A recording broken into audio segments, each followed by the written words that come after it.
Muito boa tarde, bem-vindo à Revista da Semana, edição deste 3 de maio. O meu nome é Luís Matias e comigo estão José Faustino e Silvério Cunha. Boa tarde.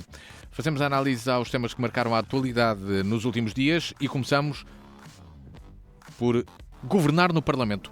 Será que assim é? PS chega a aprovar a isenção de pagamento nas ex-scuts. O diploma socialista aprovado pretende acabar com as portagens na A4, na A3, A22, A23, A24, A25 e A28.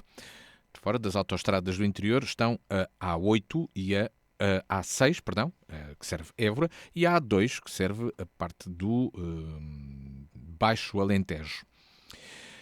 Os partidos da oposição irão aprovar mais medidas no Parlamento para forçar o Governo a governar à maneira da oposição. José Faustino. Muito boa tarde. Eu, salvo melhor memória, não me lembro de uma coisa destas. Portanto, isto que está a acontecer é de uma gravidade extraordinária. Eu andei muitos anos na vida associativa, tive muitas reuniões com os deputados e havia sempre uma barreira que era uma regra sagrada que nunca se propunha, nem havia nada, nem se mexia nada que tivesse influência no Orçamento de Estado.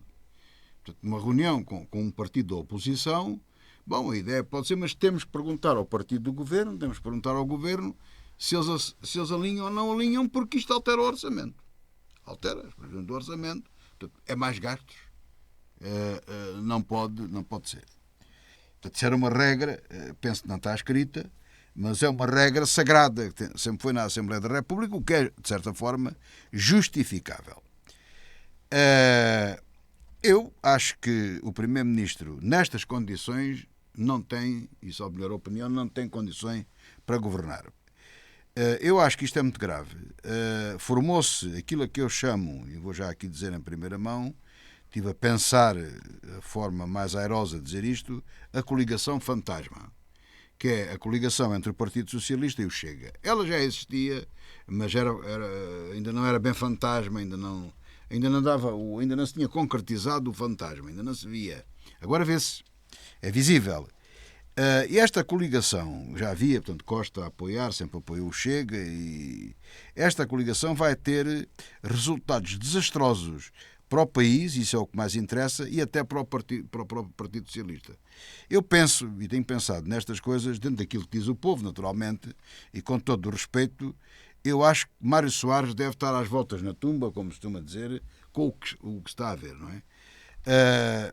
O outro grande estadista que foi, mas ainda é vivo, felizmente, ainda está entre nós, Adolfo Soares, não, peço imensa desculpa, ajuda-me lá, o Filipe González, que teve um desgosto tremendo com as tropelias que este homem tem feito em Espanha, este Pedro Sánchez, e que é completamente contra todas as manobras que ele tem feito no PSOE e tudo isso. Esse ainda teve a oportunidade de ver. Mário Soares, devido também à idade dele e tudo mais, já nos deixou, não viu isto e num aspecto é bom, porque, de facto, isto é uma coisa, de facto, nunca vista. O Partido Socialista, o Chega, aqui não vale a pena, porque o Chega, quanto pior, melhor. Portanto, já se percebeu, isso é evidente, faz o papel dele. Mas temos aqui um problema que eu vou dizer. Eu já disse aqui no último programa, eu entendo que o Chega, que está dentro dos parâmetros do regime democrático e que não é, como alguns dizem, um partido fascista. Porque se for, tem que ser ilegalizado. Mas mais, se for, estamos perante uma coligação neofascista. Atenção, professor, agora os neos agora vêm também para vir. Não é só para um lado, também dá para o outro. É uma coligação neofascista.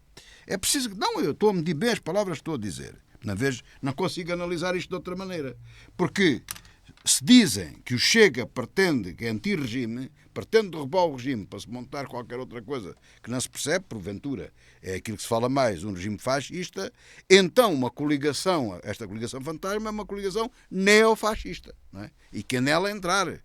Eu espero, por exemplo, houve a Iniciativa Liberal absteve-se, fez mal, devia ter votado contra.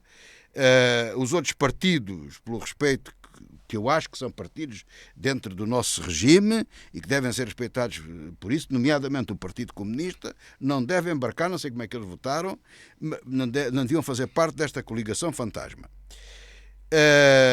A coligação fantasma aprovou duas coisas, uma que ainda está para aprovar, outra já foi aprovada, que foi a questão das scooters. Foi uma coisa muito falada. Não está em causa aqui a razão de ser disso, não é isso que está em causa, é o ato, é a influência que isso tem no orçamento. O que é certo é que o Partido Socialista esteve 8 anos no governo e não cortou as scooters. Portanto, não acabou com as scooters. E agora na oposição acaba com as scooters. Esta é que é a verdade.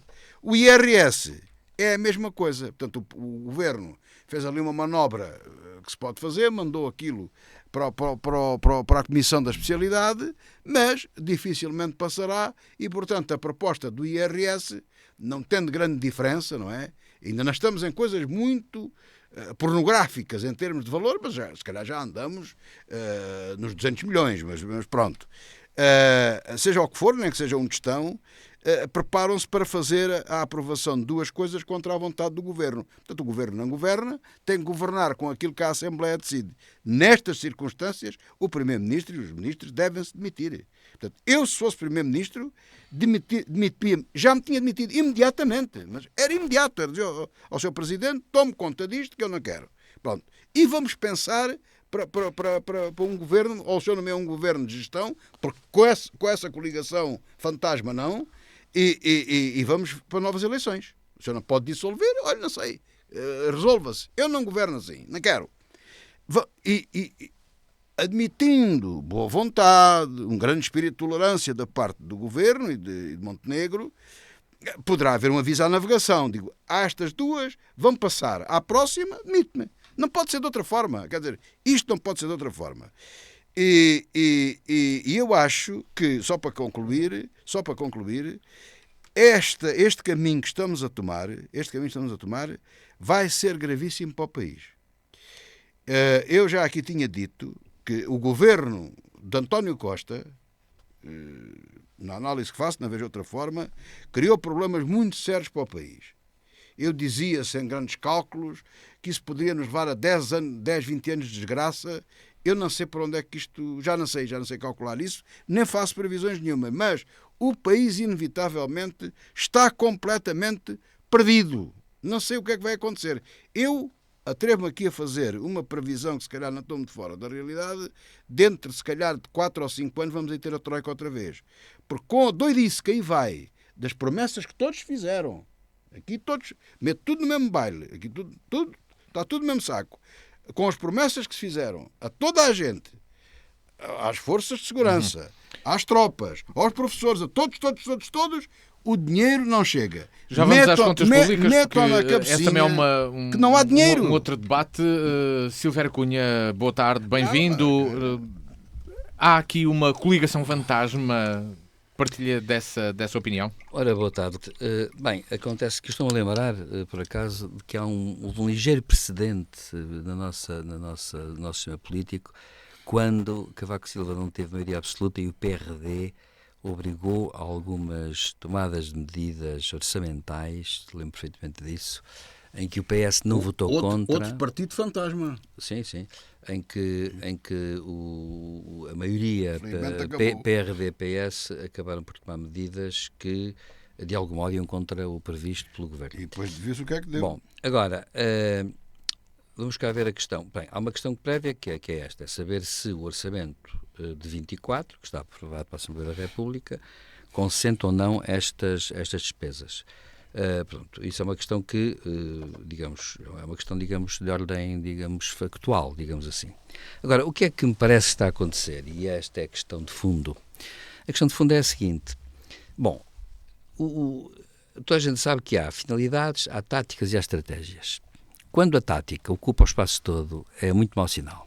É muito mau sinal porquê? Porque quer dizer que as finalidades deixam de existir e vive-se no momento, nem sequer é uma questão de conjuntura. As finalidades e as estratégias. Sim, mas as estratégias ainda têm uma finalidade qualquer, não é? Ao passo que as táticas não têm finalidade, são aquela do momento, esgotam-se no momento em que elas são aplicadas e nada mais. Quando isso acontece, evidentemente, quando o taticismo começa a imperar na vida política, é sinal de que algo está muito mal no sistema. Porquê? Porque um sistema político, que é um sistema histórico, social, etc., tem que ter capacidade para ter duas coisas fundamentais, que é órgãos que fazem autorreflexão sobre aquilo que o sistema é e o que é que quer ser, e depois tem, claro, os membros do sistema, que somos todos nós, e que, no fundo, também devemos ter capacidade para autorreflexão. E o que é que eu noto aqui? Vamos ser claros, nós também temos os governantes que merecemos por uma razão, porque, no fundo, nós pomos os governantes lá e, portanto, acontece que eles não são heróis, nem são santos especiais, nem são pessoas com clarividência especial, são pessoas como as outras e, portanto, eles estão lá com tudo aquilo que, no fundo, também, no final, representa a sociedade no seu conjunto. Ora bem, o que é que eu acho? Eu acho que o taticismo é sinal de crise. É sinal de crise. Note-se, não é a primeira vez que isto acontece. Quando foi, por exemplo, a República de Weimar, entre as duas guerras, naqueles 16 anos que houve na Alemanha, houve também um taticismo impressionante. Toda a gente sabe que o Partido Social Democrata era o partido maioritário. Tudo coisas com bons resultados. E, por exemplo, os comunistas nazis chegaram a fazer coligações, e isso, aliás, sem querer com isso imputar nenhum crime a ninguém, mas a verdade é que foram factos em si, não é? Portanto, isso acontece. E o taticismo é isso. Nessa altura tornam-se os inimigos, tornam-se mais atraentes. O que se torna mais atraente não é o extremo e não, digamos, a moderação. Geralmente, nestes casos, o que acontece é uma coisa, que são os extremos que ganham mais espaço e os moderados perdem sempre. Ora bem, portanto, isto mostra que há crise de alternativas. Este é o grande problema. E o que é espantoso, e é sinal de crise, é que nós nunca tivemos um Parlamento tão segmentado, tão fragmentado, portanto, com tantas escolhas. E estas escolhas que existem, curiosamente, parecem estar todas imobilizadas porque acaba por não haver capacidade para decidir o quê? No fundo, a questão é que se põe esta. É que os partidos estão a perseguir, antes de mais, uma política de poder. E como estão a perseguir uma política de poder, estão-se a aliar taticamente, hoje ou agora, a um, agora a outro, depois de 5 eleições a outro, e assim sucessivamente, e estão a avançar, digamos assim, ao sabor, digamos assim, da simples conjuntura, e é evidente que isso a prazo não vai dar resultado nenhum por uma razão.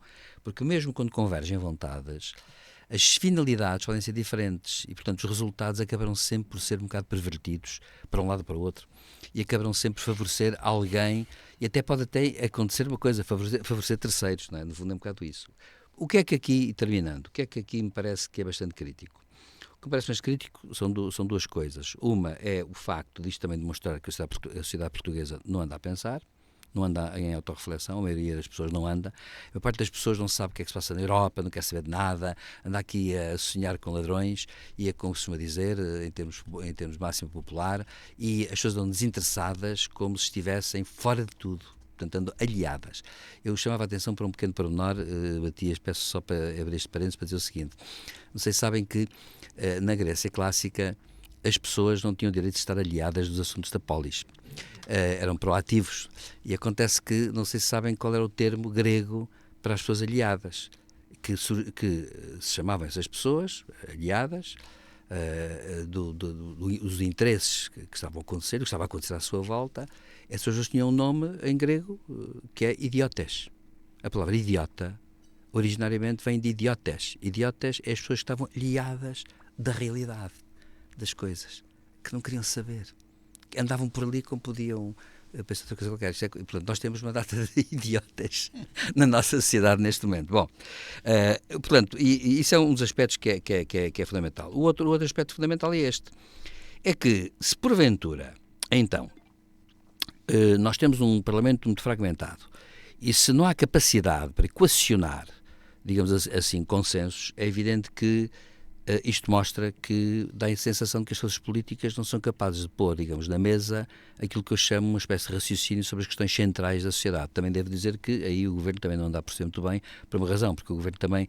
o Montenegro teve aquele discurso infeliz de que empurrou logo para a oposição a responsabilidade, e claro que agora a oposição não lhe perdoa nada e anda a fazer, claro, chicana. Eu acho que o que está a acontecer é aquilo que em ciência política se chama chicana. Chicana não é política.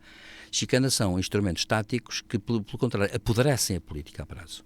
Apodrecem as instituições, apodrece tudo. Portanto, eu acho que é muito grave e as pessoas não se aperceberam ainda que a chicana não resulta no curto prazo sequer. Resulta num momento e depois vai apodrecendo tudo, vai gangrenando tudo. Portanto, é a altura, de facto, de os políticos estarem à altura do seu papel e do seu desempenho, e realmente, numa situação destas, o que é que se impunha? por fim, impunha-se que houvesse em cima da mesa coisas muito concretas, planos muito concretos, cálculos muito bem feitos e dissesse assim, o que é possível, o que não é possível, o que é que pode ser feito a prazo.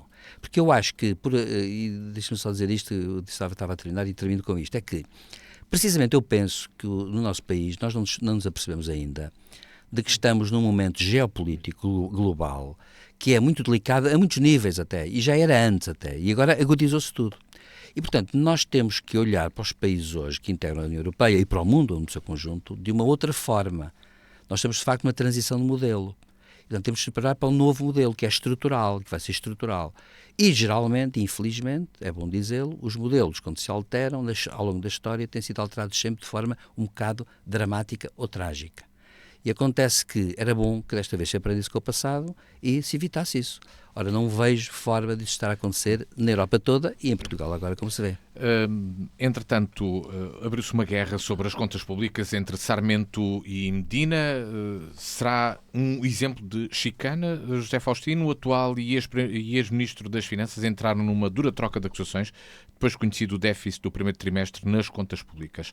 Há aqui uma chicana também sobre o valor das contas públicas. O que é que te parece, entretanto, desta troca de acusações? Não, aqui não é uma questão do que parece, é aquilo que é, porque as eleições desenrolaram-se num cenário fictício e que, infelizmente, toda a gente embarcou nisso. Foi fictício as contas, portanto, ele pôs com dinheiros da Segurança Social e de outros dinheiros, pôs os organismos públicos a comprar dívida. Eu não sei isso em pormenor, mas isso é mais ou menos conhecido. É claro, e a não pagar contas, e agora tem que pagar tudo, e as contas têm que se acertar, e isso tudo muda. Depois, com a questão do superávit, partiu-se do princípio, os cofres cheios, isso são tudo ilusões. Quer dizer, é um país pobre, cheio de dívidas, de milhares de euros de dívidas, a quem saiu a raspadinha... Milhões! A quem saiu a raspadinha de 100 euros, não é? Saiu ali 1000 euros na raspadinha e agora é o maior do mundo, paga tudo e não sei o quê. O governo nem sequer pode... Este governo, e eu estou de acordo com o professor Silvério Cunha, e já que o dissemos, tem feito muitas asneiras, começou com a presidência da Assembleia, depois passou pelo IRS, tem feito várias asneiras, portanto isso também tem, não estamos aqui a dizer que... Eu não digo que o governo não tem isento de culpas. Desde logo, porque logo nas próprias eleições devia ter denunciado a manobra do Partido Socialista. Mas não, alinharam todos em festa, não é? E então o que é que aconteceram? Quem ganhar vai resolver o problema. É preciso ver outra coisa. Estava tudo em manifestações, a polícia, a guarda. Temia-se que se havia jogos de futebol, se havia polícia ou guarda para assegurar a segurança dos cidadãos. Estava num estado dos diabos. Então o que é que aconteceu? Toda a gente prometeu, caso fosse eleito, que ia resolver o problema. O problema é que o problema não é resolúvel, porque não há dinheiro. Não há dinheiro. Eu tenho que repetir isto, que é para se isto anda bem na cabeça das pessoas. O dinheiro não chega para tudo. E o Dr. António Costa armou a argolada de aumentar um subsídio de risco, que não é bem um subsídio de risco, é um bónus à Polícia Judiciária, esquecendo-se que isso era extensivo a todos os outros, todos queriam. Então, um indivíduo que vai para um militar, que vai para um conflito qualquer no âmbito da NATO ou qualquer coisa, não tem subsídio de risco. Não tem, o GNR ou o polícia que está na rua não tem subsídio de risco. O subsídio de risco não foi calculado para quem está em ação ou quem não está em ação, ou em treino, ou coisa. Não. Foi generalizado para a Polícia Judiciária. Eu não estou aqui a pôr em causa se valem, se não valem, se merecem, se não merecem. O que eu estou a dizer é que não há dinheiro para pagar a todos por igual. Dêem-lhe as voltas que derem. E, portanto, o Governo não consegue sequer apresentar propostas diferentes daquelas que também se comprometeu, que todos se comprometeram e que agora não conseguem cumprir. Portanto, o Governo não consegue cumprir. É o que diz o professor Silvério Cunha e bem. Portanto, é taticismo político. Quer dizer, é aqui andar a encanar a perna à rã, a ver como é que isto não tem resolução. Não tem resolução, quer dizer, bom, era de esperar, apesar de tudo, como a vitória do PSD ou a derrota do PS, se quisermos, nenhuma foi muito grande, nem outra foi muito grande. Foram as duas pequenas, uma pequena derrota e uma pequena vitória. Ao contrário do que está a acontecer, deviam-se entender para pelo menos um ano de estabilidade, de sossego. Enfim, não. entrou nesta guerra, parece de miúdos, a minha é maior que a tua e a dívida, não sei o quê. Claro que está tudo truncado, é evidente que sim. Agora, este não é o caminho, este é o caminho contrário. Este taticismo não nos leva a lado nenhum. E agora era só o que nos faltava. Era esta coligação fantasma. Porque isto não era previsível. Quer dizer, eu pelo menos não previa que isto chegasse a tanto. Esta coligação fantasma, que é perigosíssima para o país e até especialmente para o Partido Socialista, mas eu estou mais preocupado é com o país, é uma coisa terrível, porque isto vai nos inevitavelmente levar a eleições rapidamente ao fim, assim que seja possível. E eu até digo mais, eu atrevo-me a prever aqui, e se não acertar vou ficar muito perto, o Chega vai ganhar as eleições europeias. Atenção a isso. Eu escrevo, ouçam o que eu vos digo. Portanto, isto é de uma gravidade tremenda. Esta coligação fantasma é do pior que aconteceu em Portugal. Silvério Cunha, o Governo adotou uma postura de confronto... Não, o problema não é esse. O problema é que, de facto, o que foi uma grande... O fenómeno político, o conceito é demagogia. O que foi demagogia. Eles podiam-se aliar. Eu nem me atrevi a chamar de coligação fantasma. Para chatear, mesmo dentro desse taticismo. Mas sem entrar neste esquema de medidas que vão furar o orçamento. Sim, claro. Agora, a gravidade que eu vejo é esta. O problema que se pôs é este. É que houve uma grande demagogia em torno da campanha eleitoral, claro. E até antes. As pessoas prometeram tudo e mais alguma coisa, porque é bom lembrar, e aqui os órgãos de comunicação social também e as redes sociais ajudaram nisso, porque não havia dia nenhum em que não houvesse manifestações, isto, aquilo, aquilo outro. E, aliás, deve dizer-se uma coisa, a melhor prova de que há demagogia e que isso entrou na opinião pública é que, onde reparar numa coisa, é que depois das eleições, aparentemente deixou de haver reivindicações. Elas ficaram suspensas até ontem. Eu deixei de ver... Não, os sindicatos até diziam, estamos à espera de ser convocados. Exatamente. Para negociar. Exatamente. Deixou de haver. Portanto, deixou de haver uma coisa que, como se os problemas tivessem, digamos, desaparecido. Exato. Na verdade, as pessoas estavam convencidas de que agora, quando o governo fosse ele qual fosse, até porque o próprio PS dizia que se ganhasse a fazer isto, aquilo, aquilo outro, e as pessoas estavam convencidas de que agora vai ser a nossa vez. Por exemplo, eu vou dar um exemplo da minha classe. Nunca mais ouvi falar do stop. Não vejo stop na rua. Ora, o stop, até como movimento inorgânico, diz estar na rua todos os dias, ou todos os fins de semana, a reivindicar. Porquê? Porque enquanto não forem satisfeitas as reivindicações, há razões para continuar a reivindicar. Por exemplo, isso não se vê. Ora bom, eu falo do stop, enfim, podia falar de outros. Claro que ontem aconteceu uma coisa. Aconteceu que os profissionais das Forças de Segurança foram falar com a Sra. Ministra e as propostas dela não agradaram nada, e até hoje vem a imprensa a dizer que os líderes sindicais disseram que ficaram abananados e que nem querem acreditar, e até acham que ficaram até meio... É como se não acreditassem na realidade. Bom, eu não sei o que... Enfim, a Sra. Ministra propôs entre 300 e tal e 600 e tal, não sei se é limpos, se é já seguir a outro subsídio qualquer que haja, portanto até capaz de não ser assim, portanto é ser pouco, não é? Mas acontece, seja como for, portanto eu não vou discutir agora aqui números, mas seja como for, os líderes sindicais, por exemplo, ficaram ontem na primeira ronda de conversações, ficaram de boca aberta e disseram mesmo, um deles disse mesmo, nós estamos abananados, nem sabemos bem o que dizer. Isto é, ficaram entupidos. Porquê? Porque realmente, efetivamente, a questão é esta, estamos num momento em que, inclusive, nada é previsível. Também é claro, chama a atenção uma coisa, é que tudo isto, a campanha também decorreu num cenário que foi, que lá está, é o cenário que ignora as estruturas e a estrutura global. Por exemplo, as contas que se fazem sobre o crescimento, digamos, português, da Europa, da União Europeia e do mundo, que afinal tudo conta aqui, não é? São suposições, são pressupostos. E como se costuma dizer em latim, aliás, nos cálculos, eu já ouvi dizer uma vez, houve um colega meu, economista, que me disse que nestes cálculos que se fazem de macro e por aí fora, e de microeconomia, não sei, econometria, lá o que é, não faço ideia, portanto, nessa área da ciência económica, que se costuma dizer que depois de cada estudo põe-se sempre o QED, como é que é? Não. É QED, quad era demonstrando ou não, ou como é que é? Se Deus quiser. Há uma expressão em latim, que quer dizer, agora desculpem lá, estou com uma branca, desculpem lá, eu sei qual é essa expressão. Que diz assim, que no fundo significa o seguinte: se tudo continuar como se prevê. Portanto, se o pressuposto for, sei lá, crescimento de 3%, acontecerá isto. Claro, e portanto o cálculo está correto se isso acontecer. Naturalmente que todos os cálculos e projeções estão corretas se isso acontecer. Não é o que o Oder era demonstrando, isso era outra coisa. É como se queria demonstrar em matemática. Agora, portanto, essa é a questão que se coloca, e até nesses estudos, no fim de cada daquelas equações, aparece o acrónimo, digamos assim, dessa expressão em latim.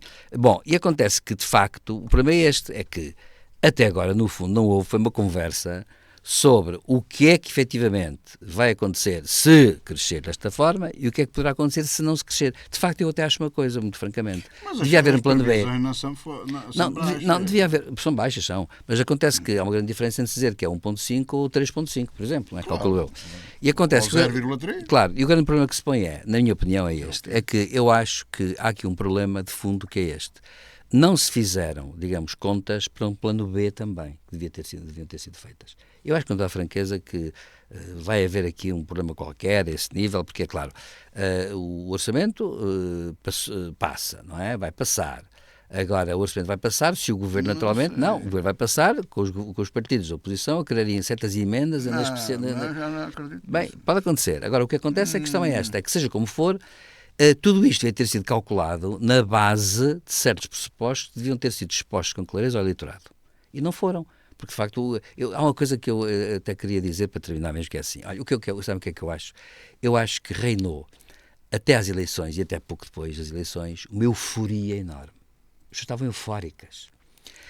Eufóricas de todos os lados. Todos os lados achavam que podiam ter ganhos importantes. Eufóricos e enganados, estavam enganados. E acontece que essa euforia traduziu-se agora numa coisa que é o pior que pode acontecer, que é a desilusão. É terrível. Porquê? Porque essa euforia não corresponde depois à realidade e as pessoas não se conformam com isso, como é evidente. Portanto, como é óbvio, e o que acontece é que agora vai ser muito problemático compreender à sociedade que as coisas, afinal, não são o que pareciam, quer dizer, é outra coisa. E que mais? E que é preciso talvez ter um plano A e ter um plano B. Porque não sabe o que é que vai acontecer, digamos, no futuro imediato. Porque isto, neste momento, está tudo muito dependente de muitas coisas que até escapam ao próprio governo português. Mas, ó professor, agora, no pé em que isto está, com esta coligação fantasma, eu insisto, isto é imprevisível. Porque eles agora juntam-se e aprovam o que eles quiserem. Como é que isto é suportável? O governo tem que fugir dali para fora, alguém tem que travar isto. O Presidente da República está no estado em que nós sabemos. Isso... Ouça, eu não sei como é que eu estou... Eu digo-lhe sinceramente, eu estou muito apreensivo, nunca estive tão preocupado com a situação do país como agora, com toda a franqueza. Deste tema, provavelmente a expressão poderia ser ceteris paribus. É, ceteris paribus. Ceteris paribus. Ceteris paribus. O Matias Matias descobriu. Mas teve de ser aqui uma busca digital. Teve de ser uma busca digital. Exato. Porque Ceteris essa paribus. branca é uma vergonha, não é? Para quem teve economia. Outra saída, aconteceram várias saídas, entretanto, de organismos do Estado, ou tutelados pelo Estado. Um deles, a mesa da Santa Casa da Misericórdia de Lisboa, foi exonerada pelo Governo. Ana Jorge está de saída. Para justificar esta exoneração, o Governo acusou a provedora e os elementos da mesa de atuações gravemente negligentes. Ana Jorge demonstrou-se desiludida pela forma rude, sobranceira e caluniosa como foi exonerada pelo Governo. José Faustino, o que falta explicar-te sobre esta exoneração? Tudo. Aqui falta explicar tudo. E aqui temos os condimentos todos do país que somos. Tal e qual, como eu aqui tenho dito várias vezes, eu não me conformo com esta prática que agora, ultimamente, tem andado na outra festa, com eufóricos, com reivindicações, o stop, aquelas coisas, tem andado noutra, que é a administração das empresas na Assembleia da República, a TAP, agora querem administrar a Santa Casa da Misericórdia na Assembleia. Eu ainda estou farto de ler e ver, ainda não percebi a história. Com toda a franqueza. Quer dizer, em resumo, o que me parece é que foi nomeado uma mesa, não interessa agora se com padrios, se com cores políticas, nem sei agora para o caso, nem interessa. Porque aqui o que interessa realmente, a Santa Casa gera muito dinheiro com os jogos, e também essa é outra questão para discutir noutra altura, mas dinheiro esse que grande parte dele vai para beneficência, para entidades que necessitam. Isso é um facto, que faz muita falta a muita gente. Bom, parece que houve uma mesa da Santa Casa que quis internacionalizar a situação E a ideia, a mim, aparentemente, no ponto teórico, sem sentido prático ainda, de conhecer as coisas, faz sentido. Quer dizer, com a ameaça, portanto, o negócio, vamos dizer, para nos entendermos, o termo que eu aqui arranjo é o jogo analógico estava a ser ameaçado pelo jogo digital. Quer dizer, o Euromilhões, as raspadinhas, o Totobola, essas coisas todas que nós conhecemos, estavam ameaçadas pelos jogos, os casinos virtuais, os póqueres, aquelas coisas virtuais que eu não conheço. Não é? Conheço mal as outras e até as digitais conheço-as completamente, as virtuais. Mas estavam de facto ameaçados. E então, o que é que eles pensaram? Bom, nós somos especialistas nesta área, vamos internacionalizar a nossa atividade, parece que no Brasil, acho que no Peru também. E no Reino Unido. E no Reino Unido. Muito bem. A ideia não me parece má, com toda a franqueza. Eu aqui só quero dizer uma coisa. Uma pequena lembrança, um parêntese. Normalmente os negócios no Brasil correm mal. E lembra vários. A Sonai ao Pingo Doce correu mal. A TAP quis comprar a Vari, correu mal. É certo, foi uma conjectura internacional. A Telecom. A Telecom, e lá, com a OI, aquela coisa toda. Correu mal. Portanto, tem corrido tudo mal no Brasil. Ou seja, eu sou sem empresário, nem com um crucifixo do tamanho de 20 metros, a cobrir uma casa, eu metia um euro no Brasil. Não metia. Aquilo deve estar aliás, um caso de estudo. Eu acho que nas universidades, as escolas, aqui no caso da Universidade de Évora, é da sua área? Não. Não. É da economia. Gestão. Economia e gestão, quem estuda isso. É um caso de estudo, vale a pena. Porque é que aquilo não funciona no Brasil? Não se percebe. Esses negócios. O que é certo é que a ideia, na minha opinião, e salvo melhor opinião, estava correta. Ou seja, internacionalizar o negócio. Internacionalização não é exportar, é coisa diferente. A internacionalização é desenvolver a atividade no estrangeiro. Isso é que é internacionalizar. E, pelo menos era assim que chamava, agora acho que já serve tudo. Mas pronto. As coisas parecem terem corrido mal. Mas isso não é de surpreender. Como já aqui já apontámos 4 exemplos, correram mal.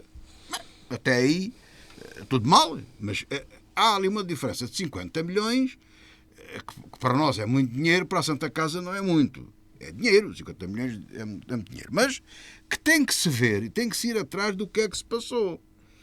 E não pode entrar na praça pública, nem que a provedora que saiu agora, nem que o provedor que esteve antes, nem que os administradores, que são uns ladrões, ou que roubaram 50 milhões ou qualquer coisa. Não! Há que esclarecer toda esta situação. E mais, há que perceber como é que realmente funciona a Santa Casa da Misericórdia de Lisboa. Porque a Santa Casa da Misericórdia de Lisboa, que se confunde, por exemplo, a gente pode falar assim, e eu peço desculpa do que vou dizer, mas porque não há qualquer, mas vamos apenas servir de exemplo. A Santa Casa da Misericórdia de Évora é privada, é dos seus associados, tem uma mesa própria que elegem, etc. O Estado ali não tem nada a ver com aquilo. A Santa Casa da Misericórdia de Lisboa é do Estado, é um organismo do Estado, em que a mesa é nomeada, toda aquela gente é nomeada pelo Estado, pelo Ministério da Segurança Social e dessas coisas. Portanto, é preciso ver isto. Ora, a confusão é muito grande. Parece-me a mim, a olho nu, e com todo o erro que isto pode ter, quer dizer, não é possível fazer uma análise correta, e é por isso que nós aqui estamos, fazer uma análise correta daquilo que se poderá ter passado. Agora, aparentemente, e com alguma margem de risco, parece-me que houve uma má avaliação do mercado, estudos de mercado, a avaliação de mercado, onde eu intervir não foi devidamente acautelada, ou a coisa correu mal, digamos assim. Houve desentendimentos ou tentativas de encobrimento com a Santa Casa, com a Ministra, com todas aquelas coisas, especialmente para o domínio público, que também não tem que saber tudo em pormenor, mas enfim, tem que saber algumas coisas. Resta-nos saber se para o Tribunal de Contas houve ou não houve, e depois houve um sucessivo passar de culpas que foi progredindo, não é? E isso ainda não acabou. Isso agora vai acabar. Ora, cá está. dentro da tradição portuguesa, que eu acho exagerada, mas aqui sou capaz de ser um bocado benevolente e acho que talvez aqui se justifique uma comissão parlamentar. Pelo menos para o povo perceber o que é que de facto se passou. Se é possível, atenção, se é possível, dentro do cenário taticista, como o professor disse, em que nós estamos a viver, será possível alguma coisa funcionar naquela Assembleia. Eu não tenho ideia se é possível ou se não é. Mas, se fosse possível, talvez não fosse Sr. má Vergonha, tem resposta para esta questão? Pois, Falta explicar na exoneração de Ana Jorge da Santa Casa da Misericórdia de Lisboa. Há um ponto há dois pontos que são, digamos, não são contraditórios, mas que se completam aqui de uma forma algo contraditória. Em primeiro lugar, o Governo, claro, pode nomear quem entender para liderar estes organismos, porque é de nomeação governamental, portanto, isso não está em causa. Há, no entanto, uma coisa estranha que aconteceu, a meu ver, que foi, achei que na substituição da doutora Ana Jorge, houve uma síntese, digamos, grande, que faz passar a ideia para o público de que ela é culpada de qualquer coisa.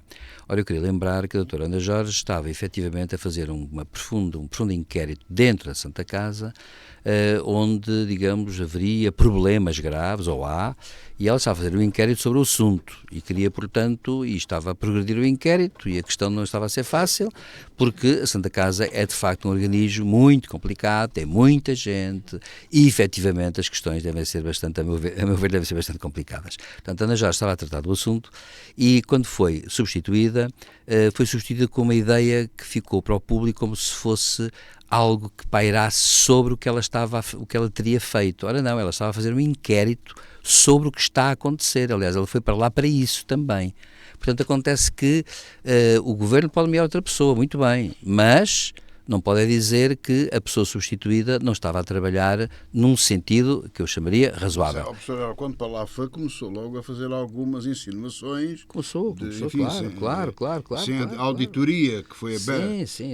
Enfim. Pronto, e por isso é que eu digo que... As pessoas auditadas nem sequer sabiam o que é que estava a passar. Claro. Agora, o problema que se põe... O problema que se põe é assim, é que tudo isto leva-nos a um outro ponto, que é o seguinte, é que de facto, Santa Casa da Misericórdia, sobretudo, acho que lá a secção, o departamento, ou o que for de jogos, não é? Sim, é um departamento à parte. Até. Que é o grande problema que se põe na Santa Casa da Misericórdia. E é aí que se podem pôr muitos problemas e é aí que eu acho que o público tem direito a saber o que se passa lá, porque aquilo parece um Estado dentro de um Estado, não é?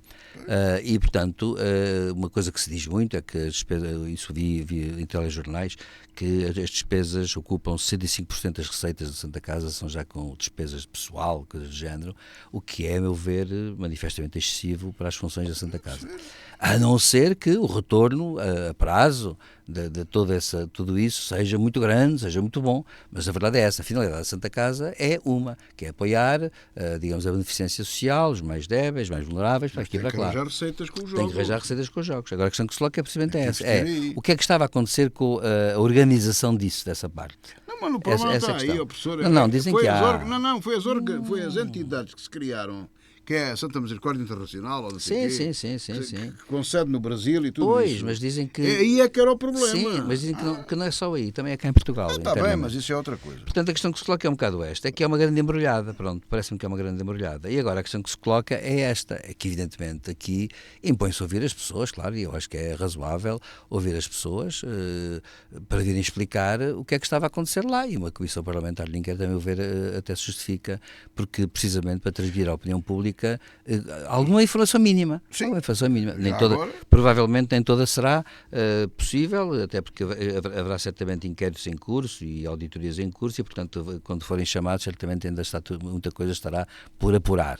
Agora, seja como for, o que há para apurar, ou que está apurado, melhor dizendo, ou pelo menos, digamos assim, hipóteses, enfim, que haja, ou irregularidades que haja, ou outros mecanismos de gestão, quer dizer, pode até acontecer uma coisa que haja não propriamente ilicitudes, mas haja erros na gestão, etc., erros no mecanismo de gestão, etc. Portanto, isso acho que não fica mal a ninguém saber o que se passa. Agora, é claro, o grande problema é que isto vai ser tudo para show-off político na Assembleia da República e vai ser um grande problema porque vão todos querer tirar dividendos disso, uns culpando quem esteve, outros culpando quem está, outros culpando quem esteve antes de quem quem esteve e assim sucessivamente. E, portanto, vai ser uma espécie de turvelinho onde depois se vão trocar culpas e corremos o risco de acabar como em Portugal que costuma acabar, que é não saber nada. Não saber nada. Não, mas há aqui uma coisa que eu queria acrescentar. O governo, enquanto governar, há uma coisa que tem que fazer. É não mandar para lá os bois. Para isto sim, tem que sim, mandar claro. para lá uma equipe de gestão sénior, uma coisa a sério. Claro. Tem que ser gente capaz. Pelo menos 2 ou 3 gestores séniores para porem aquilo em tempero. Porque há muita gente que precisa do dinheiro da Santa Casa da Misericórdia de Lisboa. E o jogo é que tudo aquilo tem que ser reposto. Tem que se ver o saneamento financeiro daquilo, tudo. Não é? Tem que ser gente competente, não pode ser compadrios. Não é? Da exoneração de Ana Jorge, passamos para a página internacional nesta revista da semana, com os protestos pró-Palestina e contra a guerra em Gaza em várias universidades norte-americanas. Estes protestos levaram até o presidente norte-americano, Joe Biden, a fazer o primeiro discurso à nação sobre o tema. O presidente norte-americano realçou que existe liberdade de expressão, mas deixou críticas a quem gera o caos. Ao mesmo tempo, rejeitou que as manifestações levem os Estados Unidos a alterar a posição sobre o conflito no Médio Oriente e afastou a intervenção da Guarda Nacional. A polícia já entrou ao serviço, digamos assim, em várias universidades, acabou por desmontar acampamentos e ocupações. Na Europa, concretamente em França, algo foi tentado semelhante na Sorbonne, mas a polícia francesa atuou de forma bastante anterior e célere. Acabou por não acontecer essa ocupação, apesar dos protestos que acontecem. Entretanto, o Prémio Nobel da Economia, Joseph Stiglitz, lembra que este tipo de intervenção policial põe em causa e levanta a questão da liberdade na academia. José Faustino, as academias sempre foram locais de protesto, de irreverências também. Como é que vês o que está a acontecer agora e como é que analisas o que está agora a acontecer, particularmente nos Estados Unidos? A análise que faço é muito simples. Eu, dentro do politicamente correto, agora devia dizer que pesa embora, não sei o quê, mas não vou dizer nada disso. Não vou já mais dar para esse peditório. Percebo perfeitamente a política externa de Israel, completamente, e concordo com ela. Aliás, não há outra forma a dar, não há outra volta. O que eu digo, o problema aqui é outro, são as manifestações nas universidades, ou seja, o Ocidente tem uma vocação especialmente para ser anti-Ocidente. O problema deles aqui é, como se costuma dizer, que pica-lhes a cevada na barriga, é a fartura. Não estão fartos do que têm. Eu não vi as universidades, nem americanas, agora a francesa também, a protestar contra a invasão da Ucrânia. Não vi isso. Não tenho visto. Nem contra os reféns em Gaza. Não vi. Veja o apoio à Palestina. É bom dizer que a Palestina, e repito, não vou com os mártires da Palestina, não vou fazer esse discurso, não quero.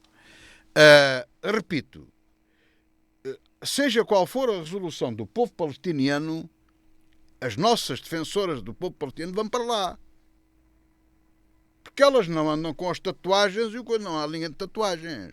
Nem há lá com piercings, nem com o cabelinho à vista. É que aquilo é um Estado Islâmico. Sente-se o quê? O grande problema do Ocidente é que os ocidentais têm uma preferência, uma queda extraordinária para serem anti-ocidentais e serem contra o nosso próprio regime. É evidente que a liberdade de expressão, os protestos, tudo isso tem razão de ser. E mal de nós quando isso não for assim. Agora, o que me irrita e o que me deixa preocupado, não me irrita, nem me deixa-me preocupado, mas eu sei a origem. É que não se perde uma oportunidade de ser anti-ocidental e anti-americano. Esse é que é o ponto. Porquê? Porque os anti-ocidentais e os anti-americanos e o Grande Sul, ou os Putins e essa gente toda, têm uma grande influência no Ocidente. E eu repito, o meu medo tenho sempre, e tenho pensado isto muito bem, a análise que faço é esta. Se a Segunda Guerra Mundial fosse hoje, o Hitler ganhava a guerra. Porque tinha um excelente ministro da propaganda. E, portanto, isto é o que está a acontecer. Eu peço imensa desculpa, mas isto é o que está a acontecer. Portanto, o problema do que se passa em Gaza não é só aquilo que se fala e aquilo que se diz. É muito mais complexo do que isso e todos o conhecemos. E eu não vou dar para o peditório das crianças, coitadinhas, não sei o que, não vou dar para esse peditório. Chamem-me coração de pedra, chamem lá, já expliquei isso mais de não sei quantas vezes, porque a gente tem que dizer, bom, eu não concordo com não sei o quê e tal, mas... Não há essa conversa. A conversa que há é esta. Agora, se a polícia atua bem, se a polícia atua mal, eu não sei. Agora, eu gostava de ver, com a mesma força que se defende a Palestina, onde as mulheres não têm direitos quase absolutamente nenhuns e os homens têm poucos, atenção a isto, gostava que defendessem a Ucrânia, que também tem problemas, mas quer fazer uma reconversão para a democracia, quer entrar na União Europeia e até na NATO, querem estar em liberdade, já tiveram uma revolução em 2014 quase, para dizerem que são a favor da União Europeia e querem ir para a União Europeia e não para Putin e para a Rússia, não os vejo a defender essa gente. Nem aqueles jovens que de boa fé e até pró-palestinianos estavam numa festa e foram massacrados, feitos reféns e tudo isso. Gostava de ver o mesmo tipo um equilíbrio na defesa de posições. Que diabo? Então só o Ocidente é que está mal e os americanos? Os outros também. O ponto é este. Quer dizer, eu como cidadão, a análise para mim é clara. Aqui, se calhar, é o síndrome do prisioneiro aplicado de outra maneira, não sei. Talvez o professor Silvério Cunha tenha outra explicação para isso. Mas a análise é esta. Mas eu, pessoalmente, não me conformo com este tipo de situações que verificamos. E digo mais, também não vou dar para esse peditório. Eu não vou aqui discutir a justeza ou não da guerra do Vietnã. Mas os americanos perderam a guerra do Vietnã nos Estados Unidos. Foi as mães dos soldados que eram pagos e profissionais perderam a guerra no Vietnã. É preciso dizer isto com frontalidade. Esta é que é a análise no crua. Quer dizer, nessa altura abriu-se um precedente terrível, que não é o caso que estamos agora, que é a família de militares profissionais a dizer para eles regressarem. Quer dizer, é o mesmo que eu pagar a um pedreiro, ou a um carpinteiro, ou quem quer que seja, e depois ir a mãe dele dizer, não, tu não podes, leva-o para casa e não o deixa trabalhar. Quer dizer, isto é o quê? Portanto, abriu-se um precedente terrível e continuamos a abrir precedentes. Silvério Cunha, há quem diga que nas academias há estudantes que estão a ser instrumentalizados. Julga que isso pode estar a acontecer? E também esta questão levantada sobre a intervenção policial na Universidade de Colômbia, um dos locais. Eu creio que nos Estados Unidos, enfim, há manifestações também, sempre houve por tudo e por nada, e no sentido de haver sempre manifestações e sempre houve grande agitação, ao contrário do que se julga. Os Estados Unidos são uma sociedade bastante diferente e muitas coisas, e há várias Américas, digamos assim. Bom, claro que naturalmente a questão que se coloca aqui é a liberdade de expressão deve imparar, naturalmente desde que não se provoque violência e não seja fautora de problemas a esse nível graves. Portanto, é evidente que, concordo com Biden, não vale a pena chamar a Guarda Nacional se a Polícia Normal tratar do assunto com a devida força proporcional aos casos que estão a ocorrer. Não devem impedir a liberdade de expressão, que é uma coisa diferente. Claro que é evidente também que nos Estados Unidos, em alguns campos, o que tem acontecido é que tem havido também confrontos entre grupos antagónicos. Claro. E por isso, como tem havido esses confrontos, obviamente tem que haver a separação das pessoas, porque evidentemente senão a desordem é total e os riscos são maiores. Quanto à questão de fundo, a questão de fundo é um bocado esta. Eu penso que nos Estados Unidos, em França a coisa, digamos, foi pontual, porque foi na Faculdade de Ciências, na Sorbonne e em Sciences Po, que aconteceu, mas não teve uma expressão por aí além. É evidente que o grande problema que se põe aqui no Ocidente, a meu ver, é este. No Ocidente, as pessoas não perceberam ainda que a história, que é longa, tem que ter um ponto de partida a partir do qual se pode dialogar e digamos, e há coisas que não vale a pena recuar ad infinitum, porque nessa altura nós teríamos a recuar até ao início do mundo, e portanto a questão que se coloca é um bocado esta. O problema da Palestina só se resolve, e no Ocidente as pessoas não pensam neste momento isso, porque estão muito crispadas, só se resolve da seguinte forma. O Estado de Israel foi reconhecido pela ONU em 1947, declarou a independência em 1948 devido às tensões que havia de não reconhecimento por parte de muitos países árabes e, digamos, a grande questão que se coloca agora é esta. Tem que haver uma solução baseada nas resoluções da ONU, direito internacional. É evidente que o direito internacional e a sua evolução. Portanto, a questão que se coloca é um bocado esta, que até hoje as partes têm estado demasiado envolvidas também em jogos estratégicos e táticos que não atingem a finalidade que foi esta, que foi criar dois Estados, e esses dois Estados teriam que coexistir um com o outro, com as garantias de soberania que cada um devia ter, até podia não se dar, mas respeitavam as fronteiras. Mas há lá 3 Estados, professor. Como? Não vê lá 3 Estados. E vês lá 3 Estados. Não, eu vejo 2 Estados, basicamente. O que é que a autoridade palestiniana... O que é que manda em Gaza? Nada. Nada. Agora, o que acontece é o seguinte. Agora, o que é que me parece que aconteceu com o tempo? O que aconteceu com o tempo foi que nós temos ali depois um movimento que aparece, uma evolução que houve, entretanto, nos países árabes, digamos, em grande parte dos países árabes, onde apareceram os fundamentalistas islâmicos, que na verdade são tudo menos liberais, menos adeptos da liberdade fundamental, dos direitos do homem, dos direitos humanos. Eles não são adeptos de nada disso, é bom lembrar isso. Inclusivamente, deve-se lembrar também que a Declaração Universal dos Direitos Humanos não foi aprovada pelos países islâmicos, que têm, aliás, uma declaração paralela. Há uma conferência dos Estados Islâmicos que emitiu uma declaração paralela que não tem nada a ver com a Declaração Universal dos Direitos Humanos. Eu sou daqueles, devo dizer, com toda a franqueza, aí podem chamar-me eurocêntrico, mas eu não me importo, eu sou daqueles que pensam o seguinte: a Declaração Universal dos Direitos Humanos é claro que é um produto, de algum modo, da teoria ocidental dos direitos humanos. Mas eu não vejo problema nisso, para ser franco, por uma razão. Porque, como dizia um grande pensador, aliás, socialista, o Norberto Bobbio, de uma vez perguntaram-lhe qual era o fundamento, se ele se preocupava com o fundamento dos direitos humanos. Ele disse: não me preocupo nada com o fundamento, temos é que os defender. E porquê? Porque ele disse, por uma razão, é uma questão de civilização neste sentido. Por exemplo, é bom que toda a gente seja livre, é bom que ninguém seja detido sem culpa formada, é bom que ninguém seja torturado, é bom que ninguém mate crianças, é bom que as pessoas tenham o princípio da igualdade, é bom que as pessoas andem um bocado à vontade como entendem, dentro de regras naturais de civilização, e portanto, como isso tudo é bom, quem é que somos nós? Quem é que pode estar em desacordo com isto, a não ser aqueles que têm ou preconceitos ou que têm um totalitarismo, digamos assim, latente e que querem impor aos outros um modo de vida. Claro, se me disserem assim, uma vez, eu lembro que quando Timor esteve ocupado pela Indonésia e houve, como sabem, o prémio, o Dom Ximenes Belo, que recebeu até o prémio Nobel, etc., acontece que o general Suharto, que era o ditador de turno, muçulmano, diga-se passagem, teve uma vez uma ideia, ainda Timor estava ocupado, foi nos anos 90, e teve uma ideia, que foi a seguinte ideia, de dizer, porque ele foi a Timor, penso que ele, se bem me lembro, foi a Timor fazer uma visita oficial, e claro, era inevitável que ele se pronunciasse sobre o Prémio Nobel da Paz, que tinha sido atribuído a resistentes timorenses católicos, ainda por cima. E então ele inventou aquilo que muitas vezes tem inventado, quer dizer assim, bom, mas isso não se aplica, os direitos humanos não se aplicam aqui, porque a nossa cultura, a cultura asiática e muçulmana, nós temos outros valores, portanto, isso é uma invenção vossa do Ocidente. E eu pergunto, invenção vossa? O exército indonésio, em 25 anos de ocupação, cilindrou 1/3 da população timorense. E nós não gostámos e achámos que foi uma atentado aos direitos humanos. Portanto, nós não podemos pactuar com, digamos assim, atitudes ou movimentos que, à partida, pressupõem o fim daquilo que nós consideramos que é a abertura de caminhos e possibilidades no plano da liberdade das pessoas. Portanto, eu isso acho que é uma conquista da civilização que ultrapassa largamente o Ocidente. Passou a ser universal. Portanto, a Declaração Universal dos Direitos Humanos é uma declaração justa.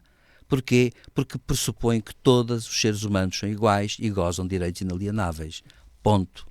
O resto são culturas particulares que podem ser respeitadas em muitos aspectos, que não devem obrigar aqui e acolá, mas acontece que obrigam ao respeito geral disso. Portanto, movimentos que estão contra isso, na minha opinião, não pega comigo. Eu reconheço que a autoridade palestiniana tem direitos, mas o Hamas não tem. Portanto, a autoridade palestiniana, pelo contrário, foi liquidada na faixa de Gaza. É bom lembrar que o Hamas assassinou, houve eleições, e o Hamas ganhou as eleições, e seguida assassinou os líderes palestinianos da autoridade palestiniana. Portanto, é bom dizer isso. Isso é claro. Agora, portanto, a questão que se coloca é esta. Claro que, evidentemente, devo também dizer que quando há o problema do Tribunal Penal Internacional, o direito internacional é um direito muito difícil de ser aplicado, porque os Estados têm também taticismos. E eu costumo sempre dizer que, como se sabe, o Tribunal Penal Internacional foi aprovado em 99 por uma esmagadora maioria de Estados, 120 e tal logo à cabeça dos 193. Houve só, digamos assim, alguns Estados que acabaram por 7 ou 8 ou 9, que acabaram por se opor frontalmente, e devo dizer que os que não ratificaram, há 4 que são o bando dos 4. Estados Unidos, China, Rússia, Israel. E isso não é casual. Porquê? Porque são Estados que têm interesses que vão para além do direito internacional. Não deviam ir. E, portanto, para mim, a questão é que se põe assim. Eu sou contra o governo de Netanyahu, acho que é um governo extremista e um governo fundamentalista à sua maneira. Agora, o Estado de Israel tem direito à sua segurança, à soberania e a defender-se. Portanto, em suma, o que eu diria é o seguinte. Eu acho que estes movimentos são movimentos que muita gente jovem é, digamos, abalada por aquilo que vê na televisão, por aquilo que vê nas redes sociais, etc. E, naturalmente, as pessoas compadecem-se com aquilo que acham que é terrível e que acham que é terrível e que é trágico, é evidente. Agora, isto aplica-se a todas as latitudes e, portanto, claro, se aplica a uns, aplica-se a outros, se aplica num país, aplica-se num território, aplica-se a um território, se nós temos, portanto, inimigos de direitos humanos aqui, também temos inimigos de direitos humanos acolá, e, portanto, é evidente e óbvio que as questões são questões, digamos, sérias a esse nível de coerência. E o que eu penso é que no momento em que se está tudo a extremar em barricadas, há sempre os nossos da nossa barricada que, mesmo que pratiquem crimes, são bons. E os outros, a outra barricada, são maus, por definição. E os outros pensam a mesma coisa dos primeiros. Portanto, acaba por não haver uma imposição que é do direito, que é isto. O direito é geral, abstrato, aplica-se a todos. E devia ser assim. E acontece que não é, infelizmente. E acho que estes tumultos têm havido, não sei se vão ser importantes para as eleições americanas, deve dizer-se, mas a meu ver, na Europa, é curioso que o país que não se fala muito e onde tem havido grandes manifestações é no Reino Unido. E no Reino Unido, sim, a opinião pública está fortemente mobilizada contra aquilo que, neste momento, no caso da Palestina, não está mobilizada contra o caso da Ucrânia. Eu creio que a questão que se coloca é um bocado esta, é que, e para terminar, é que eu penso que o Israel tem um ponto fraco, o governo israelita tem um ponto fraco aqui, que é à partida, também não mostrar que quer a autoridade palestiniana e quer dois Estados. Se o governo de Israel dissesse assim, admitimos dois Estados e vamos fazer qualquer coisa nesse sentido, desde que haja condições de segurança e de respeito pelos direitos, tudo bem. Podem dizer o mesmo, nunca disseram. Sem dúvida. Mas, sim, mas a questão é sim, não, mas quer dizer, porque é que não há de ser Israel a dizer também? Mas porque é que não de ser eles, os outros? Sim, mas é que Israel tem... a bagarra, sim, mas é que Israel também tem, sabe que quando os conflitos duram muito tempo, todos sujam as mãos. E o problema é que ninguém pode dizer que tem as mãos Temos limpas. de avançar para o último tema de forma bastante célere, a invasão russa da Ucrânia, que tem notícias algo repetitivas, mas há aqui uma insistência de Macron a dizer que não se pode excluir o envio de tropas para a Ucrânia. Deu exemplos concretos como é que isso, em que circunstância é que isso poderia acontecer, mas dentro da União, o vice-primeiro-ministro italiano, Salvini, vai garantir que nenhum soldado italiano morrerá por Macron. Mas dentro do próprio governo, dessa aliança de governo italiana, o partido da primeira-ministra vai lembrar que Salvini era o porta-voz do Kremlin. São alianças estranhas com críticas destas, José Faustino? Não tem nada de estranho. O Salvini é o Salvini e a Meloni é a Meloni.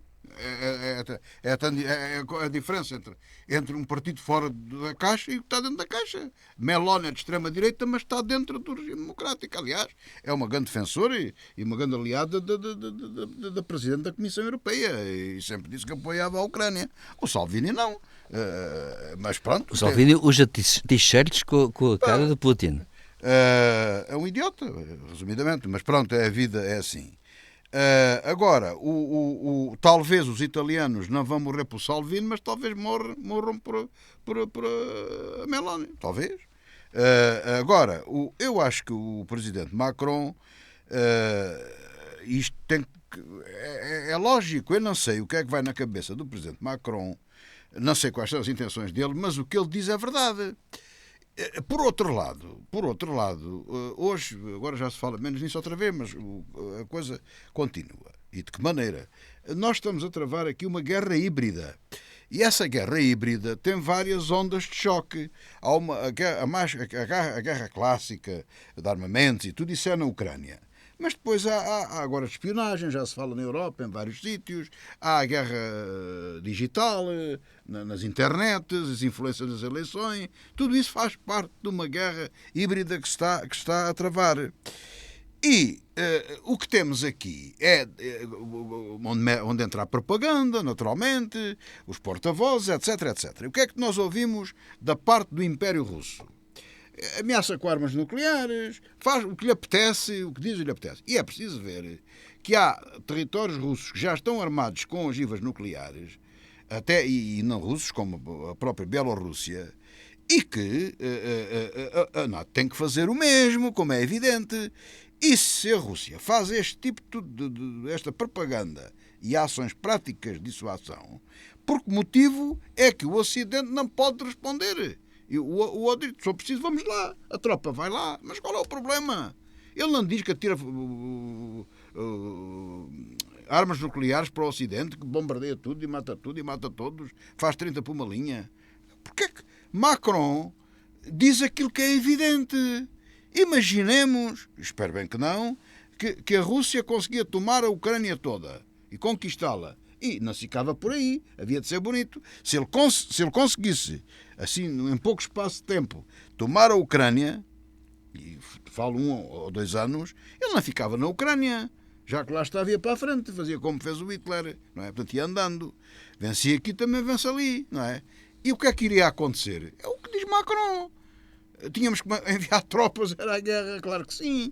Agora, há que dizer isto com frontalidade. Silvério Não Cunha. é ter a posição, cabe já, não é ter a posição do chanceler alemão, que está cheio de medo, borrado de medo, volto a frisar isso, que não quer mandar os tauros na missa para não atingir a Rússia no seu território, como se a Ucrânia não tivesse legitimidade de responder aos pontos de emissão das coisas, dos aviões e dessas coisas. Mas já todas. ultrapassamos o nosso Porque tempo, está mas com medo. Silvério Macron Cunha. parece não ter medo, e agora estiveram reunidos, não sei se chegaram a uma conclusão, se não. Silvério Cunha, Mas é difícil. por onde pode caminhar a Europa nesta situação, com Macron a insistir desta forma, mas Pois, com outros Estados Macron- até a serem acusados de serem cavalos de Troia? Lembro a Hungria, o caso da Hungria. Exatamente, e da Eslováquia, por exemplo. Macron quer a viva força agora um exército europeu, porque já percebeu que E tem razão. a NATO pode não poder funcionar.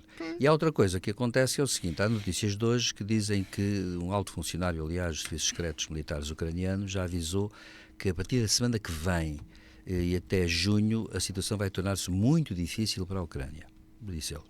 E, enfim, espero que não seja o fim do mundo, como ele disse, mas vai ser muito difícil. Porque E eles acontece. estão, desculpa lá, porque eles estão, os russos vão tentar ganhar tempo antes que chegue material americano, Claro, material claro. que está à E, espera. portanto, a questão que se coloca é lógico. esta, além de que, evidentemente, as baixas são muito grandes. Agora, a questão que se coloca é esta, é que, de facto, os europeus andam sem perceber qual é, digamos, o momento geopolítico do mundo. Essa é que é a grande questão. No fundo, tem que se olhar para tudo isto de uma forma muito global, incluindo a China, porque tem que haver aqui uma solução muito global, porque se não for assim, isto vai ser uma espécie de dominó, em que começa a cair uma peça, depois cai outra, ou cai outra de cada lado, mas depois cai outra do outro lado, e portanto isto vai ter que haver um redimensionar das coisas no plano global, em que as grandes potências têm que se entender previamente sobre isto, e esse é que é o grande problema aqui. Porquê? Porque grande parte porque as potências neste momento também estão muito taticistas. Aquilo que há bocado o Matias lembrou, o Salvini de facto é o cúmulo, não é? Porque ao dizer isso, quer dizer, acicata o ódio contra os franceses, quando na verdade ele traz o t-shirts com a efígie de Putin e é um declarado admirador, e Putin já disse que ele é um grande aliado, e toda a gente sabe que Putin tem financiado movimentos na Europa que lhe são favoráveis. Portanto, a questão que se coloca é um bocado esta, é que de facto, o Ocidente tem que olhar, a União Europeia, melhor dizendo, tem que olhar agora para o momento geopolítico global se quer desempenhar algum papel importante, porque a principal vítima é a União Europeia, não são os Estados Unidos, nem é o Canadá, nem a China. Portanto, nós temos que olhar para haver ordem no sistema internacional, tem que se olhar para um equilíbrio que agora tem que haver de potências, e essas potências têm que garantir, pelo menos, a estabilidade de alguns princípios básicos. Agora, é evidente uma coisa, e termino, a questão da Ucrânia está muito grave, porque, de facto, é uma autêntica loucura o que vai ser necessário. A Ucrânia, quando acabar a guerra e tiver que ser reconstruída, vão ser mais de 500 mil milhões de euros para poder recuperá-la. O que é uma coisa, digamos, é impressionante. E sucede que, de facto, isto é a tragédia da guerra, é que, no fundo, ucranianos primeiro, porque morrem de todos os lados, e russos a seguir. Agora, queria chamar a atenção para uma coisa. Há uma notícia, Matias, não estou a dizer isto, que é uma notícia que eu acho que será muito também anti-direito internacional, que é esta, foi veiculada, não sei se é verdade ou se é mentira, mas que é grave se acontecer, que o Estado-Maior russo terá ordenado às suas tropas que não façam prisioneiros. Parece que é verdade. Se isso for verdade, é muito grave. Porque nessa altura Não, já há documentos de fuzilamentos mesmo. se isso é muito grave, porque nessa altura estamos nos piores momentos da Segunda Guerra Mundial. Segundo com as tropas. três fuzilamentos, um documento e outro há mais de 15 pessoas. Isso é muito grave Mais de por uma 15 razão, soldados. que isso são crimes contra a humanidade e contra o direito internacional humanitário, contra todo o direito, e isso de facto levanta um problema gravíssimo do ponto de vista criminal. E historicamente é de uma brutalidade que só se encontra realmente, digamos assim, em termos de Estado, de política de Estado, só se encontra na Segunda Guerra Mundial, na Segunda Guerra Mundial, onde, digamos, de facto, se aconteceram coisas inomináveis. Ora, a humanidade não pode estar sujeita de novo a uma coisa dessas. Temos de terminar a revista da semana. Obrigado, José Faustino e Silvério Cunha, que aqui se juntaram para analisar as notícias que marcaram a atualidade dos últimos dias. A revista da semana está no ar sempre à sexta-feira, às 18 horas, sábado às 14, quando quiser, no site de dnfm.com e também no canal do YouTube da DNFM. Tenha a continuação de uma boa tarde.